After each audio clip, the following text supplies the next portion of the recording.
আসসালামু আলাইকুম। কী ভাবছেন আপনাদেরকে পাথর কেন দেখাচ্ছি, পানি কেন দেখাচ্ছি? আসলে সেরকম কোনো কিছুই না। চলেন আজকে আপনাদেরকে বাংলাদেশের সবথেকে সৌন্দর্যমণ্ডিত যে দ্বীপটা আছে সেটাকে ঘুরে দেখাবো মাত্র 4 মিনিটে। তো আশা করি ভিডিওর কিছু ফুটেজ দেখে বুঝতে পারছেন যে আমি কী দেখাতে চাচ্ছি।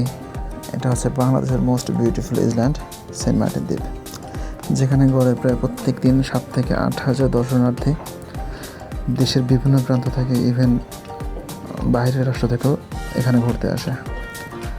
তো আমার মতো যারা আছেন এখানে আসতে পারবেন না বা আসার ইচ্ছা আছে বাট সামর্থ্য নাই, অথবা ইচ্ছা সামর্থ্য দুটোই আছে কিন্তু সময় নাই, এই ভিডিওটা শুধু তাদের জন্য। এই জন্য এই ভিডিওটাকে বলেছি রূপকথায় সেন্ট মার্টিন ভ্রমণ। হ্যাঁ, চলেন তাহলে আপনাদেরকে পুরো সেন্ট মার্টিন ভ্রমণ করা নিয়ে আসি। তো এখানে কীভাবে আসবেন সেটাই হচ্ছে বড় সমস্যা। তো আমি আপনাকে সহজে বলে দেবো কীভাবে আসতে পারবেন। সেন্ট মার্টিন দ্বীপে সাধারণত দুইভাবে আসা যায়, এক হচ্ছে টেকনাফ হয়ে আর এক হচ্ছে কক্সবাজার হয়ে, বুঝতে পারছেন। এক্ষেত্রে বর্তমান সিচুয়েশন অনুযায়ী আপনার টেকনাফ সাইডটা বন্ধ আছে আর কক্সবাজার সাইডটা এখনও চালু আছে। প্রত্যেক বছর সাধারণত নভেম্বর মাস থেকে শুরু করে জানুয়ারি মাসের শেষ পর্যন্ত এই পর্যটকদের জন্য সময় বরাদ্দ থাকে। আবহাওয়া এবং পরিবেশ ভালো থাকলে প্রায় প্রতিদিন সকাল ভোর 6টা থেকে 10টার ভিতরে কক্সবাজার থেকে শিপ চলে আসে সেন্ট মার্টিনের উদ্দেশ্যে।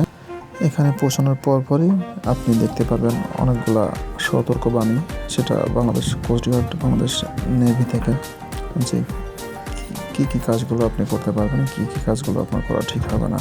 অবশ্যই আপনার এগুলো ফলো করা উচিত, তা না হলে আপনি যে কোনো সময় যে কোনো রকম বিপদের বা ঝুঁকির সম্মুখীন হতে পারেন। এই ক্ষেত্রে কিন্তু আপনাকে এখানে উদ্ধার করার মতো এই নৌবাহিনী, কোস্টগার্ড অথবা ট্যুরিস্ট পুলিশ আছে এখানে।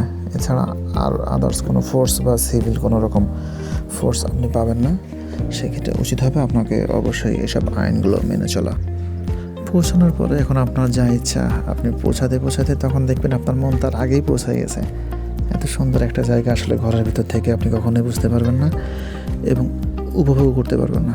যে আমি এখন যেমনটা বলছি হয়তো আপনার কাছে অডিও ক্লিপের মতো মনে হচ্ছে, কিন্তু বাস্তবে এর থেকে অনেক বেশি ভালো, অনেকটা বেশি সুন্দর। আপনি আসলে নিজেকে ধরে রাখতে পারবেন না যে এত সুন্দর জায়গা বাংলাদেশে এখনও আছে। আর আরেকটা কথা বলে রাখি, এটা কক্সবাজার থেকে অনেকগুণ বেশি নিরাপদ এবং অনেকগুণ বেশি সৌন্দর্যমণ্ডিত।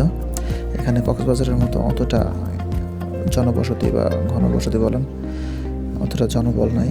এখানে খুব কম সংখ্যক জনবল যারা ঘুরতে আসে এখানে। সুতরাং আপনি এখানে আপনার প্রিয়জন পরিবার নিয়ে ঘুরে যেতেই পারেন।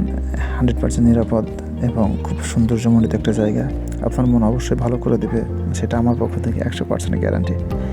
আপনি চাইলে এখানে 2 দিন বা তার থেকে বেশিও থাকতে পারেন, তবে এক্ষেত্রে আপনার কিছু টাকা বেশি ব্যয় করা লাগবে, এটাই স্বাভাবিক। এখানে আপনার পরিবারকে নিয়ে থাকার জন্য হাজারো রিসোর্ট রয়েছে। আপনি চাইলে যে কোনো একটাতে আপনার অ্যাবিলিটি সামর্থ্য অনুযায়ী আপনি যে কোনো একটা রিসোর্টে উঠতে পারবেন, কোনো সমস্যা নেই।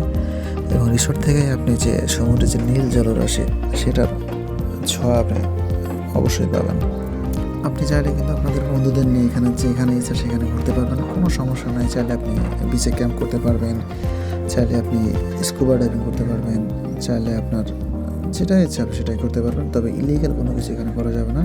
এখানে প্রশাসন যথেষ্ট কঠোর এবং খুব কঠিন অবস্থানে থাকে, যাতে কোনো রকম পর্যটকদের কোনো রকম হেনস্থার শিকার না হতে হয়। এখানে সবথেকে মজার ব্যাপারটা হচ্ছে এখানে প্রচুর পরিমাণে সি ফুড পাওয়া যায়। আপনি যদি সি ফুড লাভার হন তাহলে আপনার জন্য বেস্ট একটা প্লেস হচ্ছে এখানে সেন্ট মার্টিনে। এখানে আপনার ইচ্ছা মতো আপনি যা চাইবেন তাই পাবেন। Sea food available in here. পরবর্তী ভিডিওতে আপনাদেরকে দেখাবো আপনি এখানে কীভাবে স্কুবা ডাইভিং করবেন, ওয়াটার স্লাইডিং করবেন, বাইক হায়ার করে পুরো দ্বীপটা কীভাবে স্বল্প সময়ের ভেতর ঘুরে আসবেন, কোন রিসোর্টে থাকলে আপনার জন্য খরচ কম হবে, একজন লোকের জন্য আনুমানিক কত টাকা খরচ করলে আপনি স্বাচ্ছন্দ্যে সেন্ট মার্টিন ভ্রমণ করে আবার নিরাপদে বাসায় ফিরতে পারবেন, সেসব বিষয়গুলো অবশ্যই আমি আপনাদেরকে পরবর্তী ভিডিওতে জানিয়ে দেব। সেজন্য কাইন্ডলি আমার এই পেজটা এবং চ্যানেলটা সাবস্ক্রাইব করে রাখবেন। আপনি চাইলে যে কোনো প্রবলেম আমাকে শেয়ার করতে পারেন, আমি আপনার সমস্ত রকম প্রবলেম সমাধান করার জন্য আমার তরফ থেকে সর্বোচ্চ চেষ্টা করব। সবশেষে আপনাদের জন্য একটা প্রশ্ন রেখে যাচ্ছি, যদি পারেন উত্তরটা অবশ্যই কমেন্টে দিয়ে যাবেন। প্রশ্নটা হচ্ছে সেন্ট মার্টিনের পূর্ব নাম কী ছিল?